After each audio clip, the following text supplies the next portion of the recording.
हमारा मार्गदर्शन करें।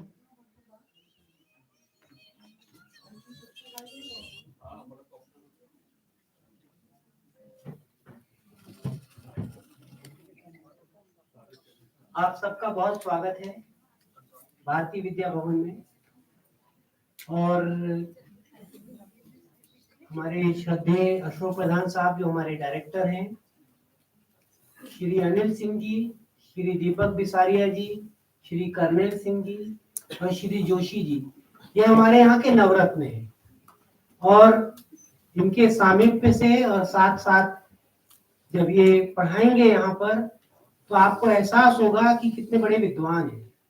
तो भारतीय विद्या भवन दिल्ली बहुत भाग्यशाली है, इस प्रकार के कमिटेड और डिवोटेड हमारे पास जो नवरत्न हैं, जो जिसका फायदा आप लोग आगे आने वाले दिनों में उठाएंगे। तो हम बहुत बहुत आभारी हैं सर आपके सभी लोगों के कि आप लोग इसी प्रकार से और हमें प्रेरणा देते रहिए।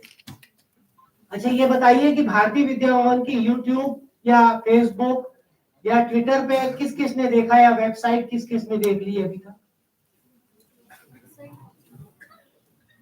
आप लोगों से अनुरोध है कि आप प्लीज फॉलो कर लीजिएगा। हमारे यूट्यूब चैनल पे इस समय लाइव आ रहा है ये जो कन्वोकेशन का प्रोग्राम है। तो सबसे बड़ी बात यह है कि आपके मित्र, आपके परिवार के सदस्य, वो सभी लोग इस चीज को देखना चाहेंगे कि किस प्रकार का यहाँ आयोजन हुआ था। तो मेरा ख्याल है ये काफी अच्छा रहेगा। इसके अलावा हमारे YouTube चैनल पे एस्ट्रोलॉजी के करीब इस समय 100 से 125 आप लोगों ने यदि देखे हो, 125 वीडियो है जिसमें राव साहब का भी एक इंटरव्यू है। और इसके अलावा हमारे यहाँ के जो नवरत्न हैं उनके भी काफी वीडियोस हैं।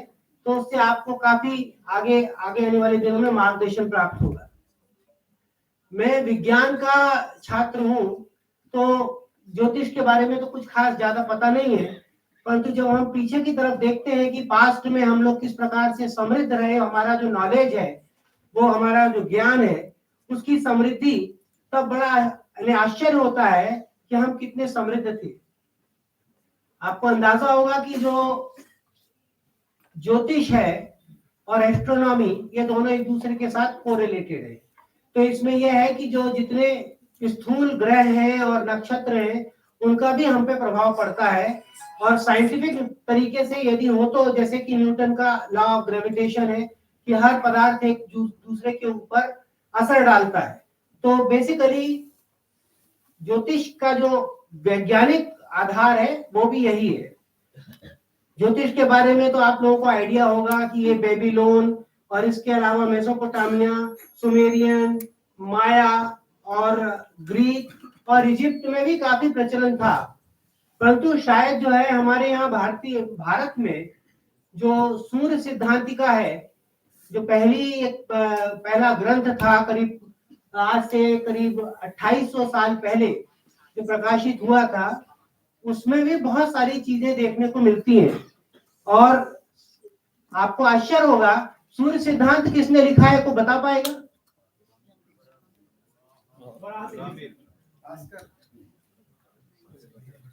ये भी दैविक है।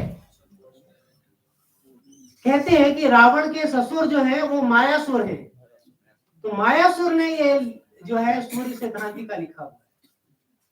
आप यदि देखेंगे YouTube पे काफी वीडियो मिलते हैं, देखेंगे तो बहुत ज्यादा ज्ञान प्राप्त होगा।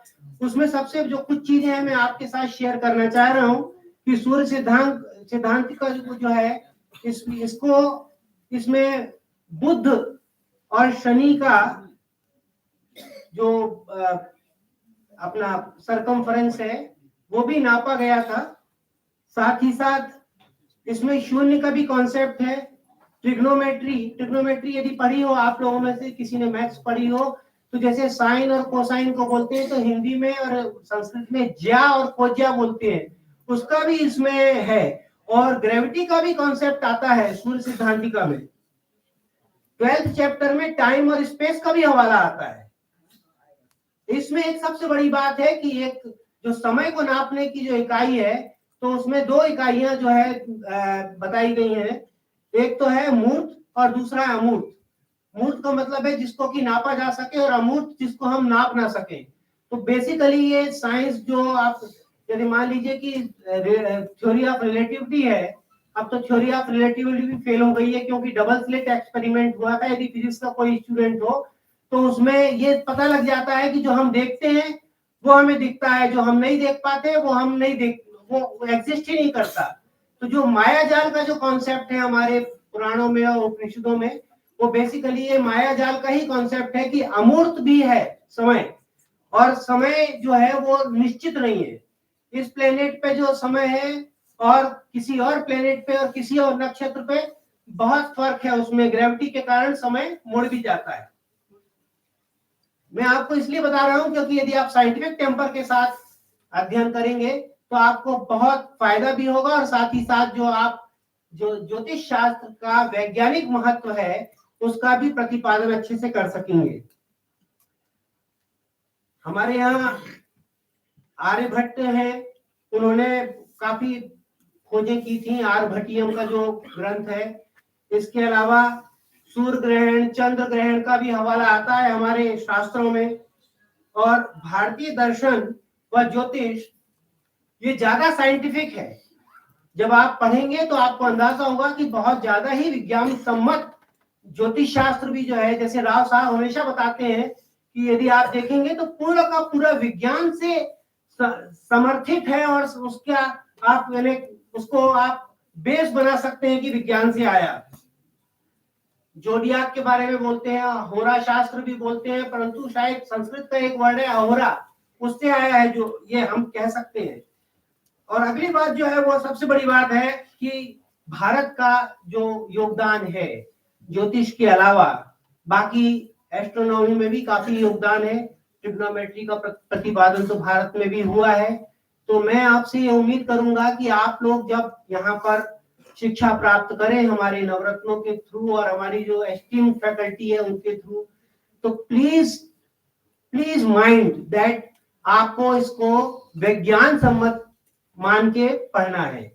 आपको बहुत फायदा होगा। आपको बहुत बहुत बधाइयां और शुभकामनाएं कि आप लोग बहुत अच्छे छात्र और विशेषज्ञ होकर यहाँ से निकले। बहुत बहुत शुक्रिया, धन्यवाद।